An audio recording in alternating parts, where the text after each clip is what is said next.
The world doesn't play fair. It never has. No matter how much you've grown, how far you've come, or how honest you've been, someone will always try to drag you back to the mistakes you've left behind. They don't do it because they care about what you did. They do it because they fear who you're becoming. Your past is their leverage, a weapon to keep you doubting, apologizing, and small. But here's the truth. The moment you stop letting your past define you, you start rewriting their control. This isn't soft motivation with empty promises. This is about emotional power, a sharper, more strategic way to protect your mind from manipulation. It's not about cruelty or revenge, it's about defense. It's about understanding how guilt is used to chain you, how silence can become your shield, and how your transformation can become your ultimate strength. You can forgive without surrendering. You can rise without explaining. Power, when guided by awareness, isn't destruction, it's freedom. Tonight, I'm sharing 9 lessons to help you reclaim your narrative, make peace with your history, and walk into any room unshaken by whispers of who you used to be. These lessons draw from the timeless wisdom of strategists like Machiavelli, modern psychology, and real-world survival. This is about turning your past from a weapon against you into armor for you. Drop this affirmation in the comments. My past is my weapon, not my weakness. Now, let's unlock the secrets to emotional power. You can't control what people say about your past, but you can control how much power it holds over you. Owning your history means stripping away the element of surprise, denying others the thrill of exposing you. When you embrace your story flaws, mistakes, and all, you disarm those who would use it to manipulate you. Imagine you're at a family gathering. An old friend smirks and says, "Remember when you messed up that job?" They expect you to shrink, to defend yourself. Most people do. They explain, justify, or apologize again for something they've outgrown. But every time you defend, you hand them power. You're letting them judge your evolution. Instead, try this. Nod calmly and say, "Yeah, I was that person once, and that person built who I am now." That simple acknowledgement shuts them down. It shows you're not hiding, not ashamed. You've taken their weapon and turned it into your shield. Machiavelli said, "The first method for estimating the intelligence of a ruler is to look at the men he has around him. That includes those who know your past. If you hide your mistakes, they become ammunition, but if you own them, they lose their sting. For example, a manager who once failed a project might face whispers in a new role. By openly saying, "That failure taught me precision," they reframe the narrative. They don't just deflect, they inspire respect. The deeper truth is that people cling to your past because your growth threatens their comfort. Your progress reminds them of their own stagnation. By owning your history, you mirror their fears back at them, not yours. This isn't about pride, it's about peace. It's about walking into any room, knowing no one can surprise you with your own story. Psychologically, this works because it breaks the cycle of shame. Studies in cognitive behavioral therapy show that reframing past events reduces their emotional grip, letting you focus on the present. Detach from the emotional charge of your old self, and no one can weaponize it. Your past becomes armor, not a wound. Confession is vulnerability when forced, but strength when chosen. Own your history, and you become unpredictable, free from the chains of others' judgments. An apology is a currency of trust. Spend it once and spend it wisely. Every time you apologize again for the same mistake, you devalue your worth and hand control to those who demand your remorse. In today's world, apologies are often less about healing and more about power. People don't always want your regret. They want your submission. Picture this. You've apologized sincerely for a past mistake, like snapping at a colleague during a stressful week. You've changed your behavior, shown accountability. But months later, they bring it up again. I still remember when you lost it. That's not about forgiveness, it's about dominance. They want you to keep bowing, to keep proving you're good. But here's the key. Once you've owned your mistake and grown from it, your responsibility ends. Their refusal to move on is their choice, not your burden. Machiavelli wrote, "The wise man does at once what the fool does finally." The strong address their faults, correct them, and move forward. The weak keep explaining, keep apologizing, keep bleeding for forgiveness that was never sincere. When you apologize twice, you're not showing compassion. You're stepping into a trap. Instead, let your actions speak.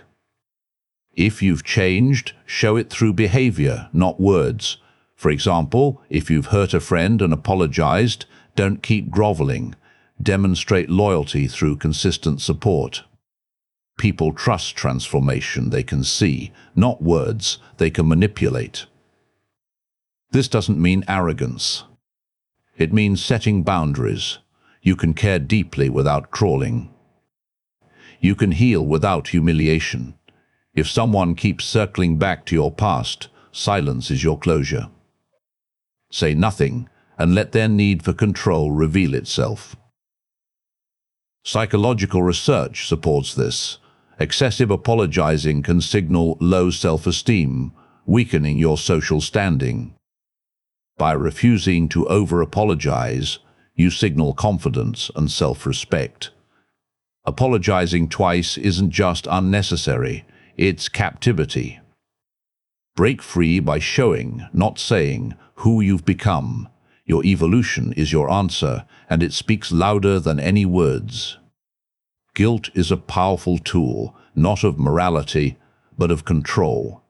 It's elegant because it doesn't attack you directly, it makes you attack yourself. But guilt isn't always a sign you've done wrong. Often, it's a weapon wielded by others to keep you in line, to make you doubt your growth. Consider a common scenario. You set boundaries with a demanding family member, saying you need space to focus on your goals. They respond, "You've changed. You used to care about us." That's not an observation. It's an accusation. They're using guilt to pull you back into a version of yourself that served them. Guilt feels moral, like you're doing the right thing by questioning yourself. But when it's implanted by others, it's not morality, it's manipulation. The key to escaping this trap is perspective. Ask yourself, did I truly harm someone, or did I simply stop meeting their expectations? For instance, in a workplace, you might decline extra tasks to protect your time. A colleague might say, "You're not a team player anymore." That's guilt disguised as feedback. Recognize it, and you'll see it's about their comfort, not your failure. Psychological studies, like those on emotional manipulation, show that guilt tripping often exploits our need for social approval. By questioning the intent behind guilt, you reclaim your clarity. Guilt is only valid when it drives growth, like learning from a mistake to become better. But when it's used to chain you to the past, it's a prison. Don't confuse guilt with accountability. Accountability builds, guilt binds. For example, if you've neglected a friend, accountability means making time for them now. Guilt means endlessly apologizing without action, keeping you stuck. This doesn't mean abandoning empathy. Filter guilt through truth. Is it pushing you forward or pulling you back? By mastering this distinction, you protect your conscience from being rewritten by others. Guilt loses its power when you see it for what it is, a test of your strength, not a measure of your worth. Power isn't always loud declarations or fierce arguments. Sometimes it's silence that shifts the dynamic, leaving others unsettled and you in control. Silence isn't weakness, it's strategy, a deliberate choice that speaks louder than words. Imagine you're in a heated meeting. A co-worker accuses you of slacking on a past project. Your instinct is to defend yourself, to explain how you've improved. But every word you speak feeds their need for attention, giving them control. Instead, try silence. Look them in the eye, nod slightly, and say nothing. Their accusation hangs in the air, and suddenly they're questioning their own narrative. Psychological research on nonverbal communication shows silence creates uncertainty, forcing others to fill the gap with their own assumptions, often revealing their insecurities. Silence works because it disrupts the expected script. In personal relationships, when someone brings up your past to guilt you, responding with silence shifts the power. For example, if an ex says, "You were always so selfish, don't argue." Pause, smile lightly, and move on. They're left wondering why you didn't take the bait, and that uncertainty weakens their grip. This isn't about coldness. It's about selective expression. Speak when your words change outcomes, like resolving a conflict with clear facts.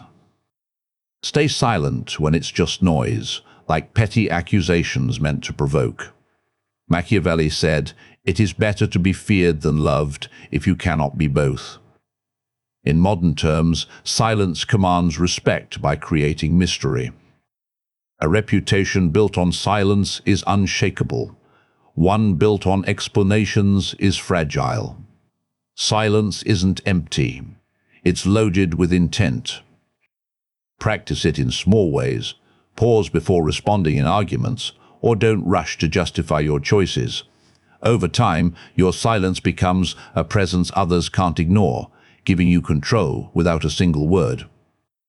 Guilt is the ultimate weapon of control because it turns your own mind against you. The world no longer uses chains, it uses memories. Every time you try to rise, someone whispers about what you broke, what you failed at. But guilt only has power if you accept its authority. Once you see it for what it is, a tool to keep you small, you can break free. Picture a scenario: you're launching a new business, and a relative says, "Remember when your last venture flopped?" They're not just reminiscing, they're planting doubt. In Machiavellian terms, guilt is a political weapon, not a moral signal.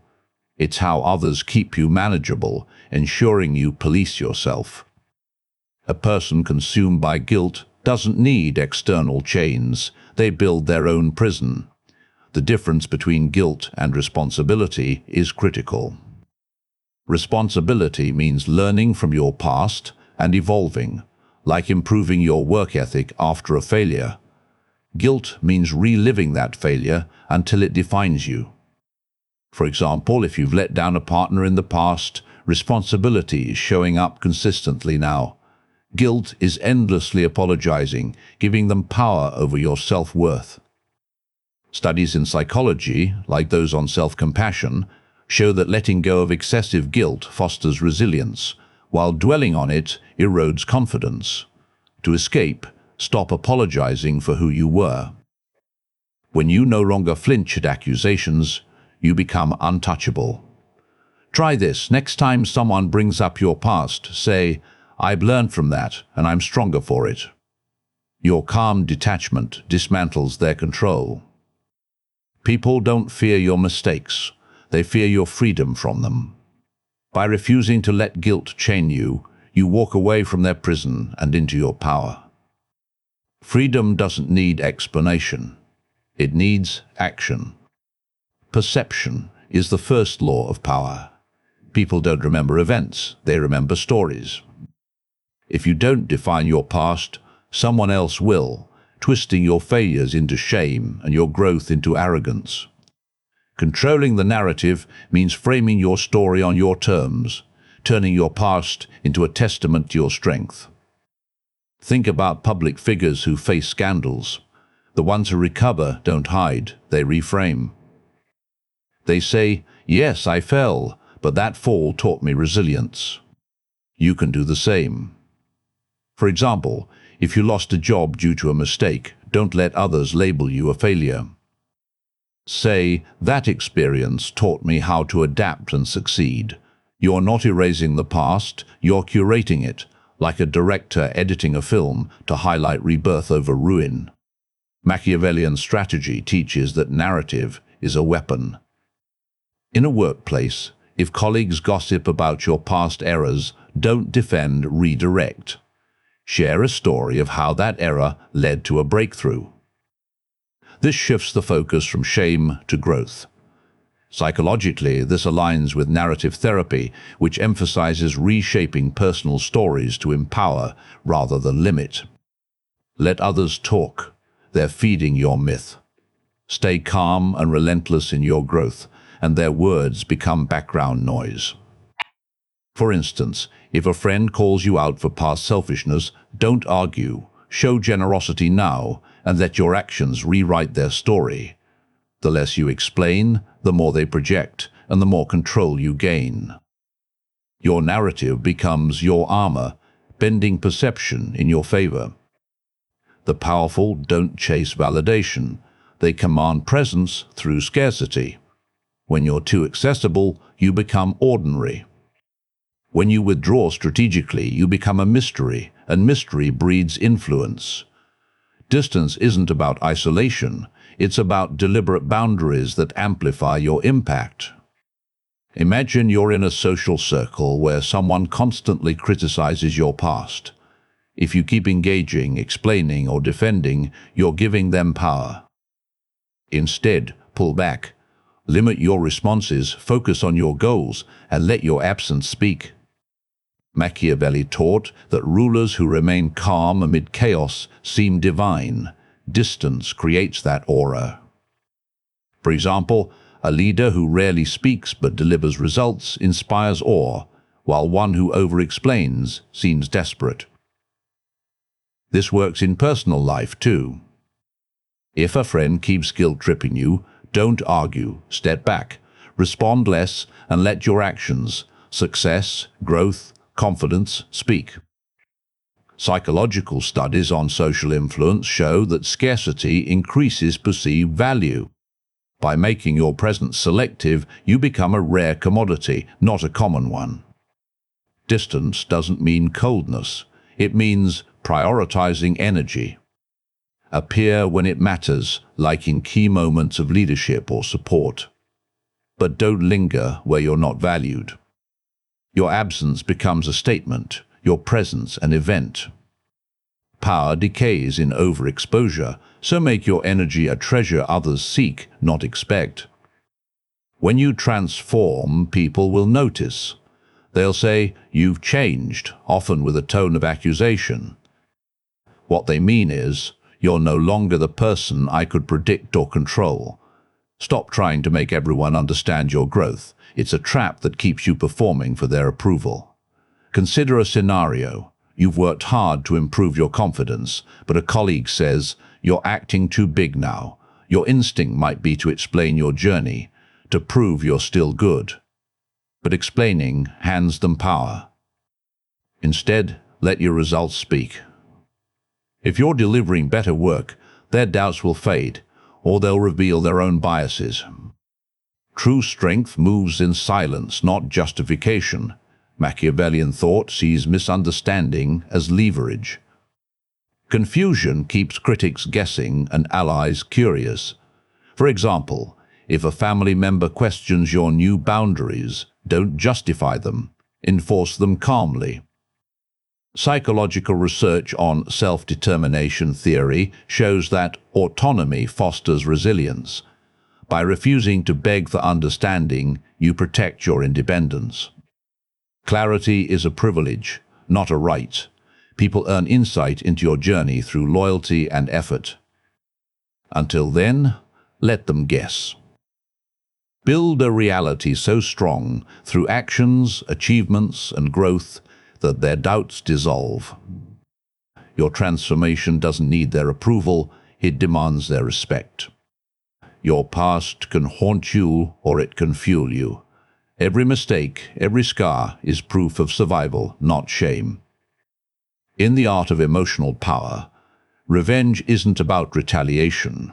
It's about transcendence. You rise so high that your existence answers every doubt, every whisper, every attempt to define you by your weakest moments. Think of someone who overcame addiction. They don't erase their past, they use it. By building a thriving life, they prove their strength, silencing critics without a word. Your transformation does the same.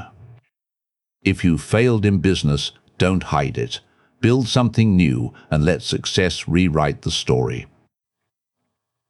Psychological studies on post-traumatic growth show that adversity can fuel resilience, turning pain into power. This isn't about proving others wrong. It's about proving yourself right. Every step forward is a statement. You're not your mistakes. For example, if someone shamed you for a past betrayal, show loyalty now, not through words, but through unwavering commitment. Your growth exposes their lies, not through confrontation, but through living well. You don't owe apologies to those who feed on your guilt. You owe them silence, the silence of a mind free from their chains, a life too big for their judgments. Transformation is a warning. You cannot destroy someone who rises through fire. Your success is your monument, built on the ruins of their doubt. Emotional power is the ultimate freedom. When you master your reactions, you shape perception. When you shape perception, you control outcomes. They'll try to use your past, provoke your guilt, and question your worth. But once you learn to see their accusations as tests of your strength, you stop reacting and start ruling. This isn't about domination, it's about detachment. It's not about crushing others, but mastering yourself so completely that no external force can define you. Forgive yourself, not for their approval, but because you've outgrown their judgment. Forget not out of weakness, but because dwelling on wounds gives others power over your spirit. Stand tall in the silence of your rebirth. Let them talk, let them guess, let them whisper your name in conversations they can't control. Your story is yours alone to write. The world may remember your past, but you will write a sequel they never saw coming. Rewrite your legend and let your transformation be the final word.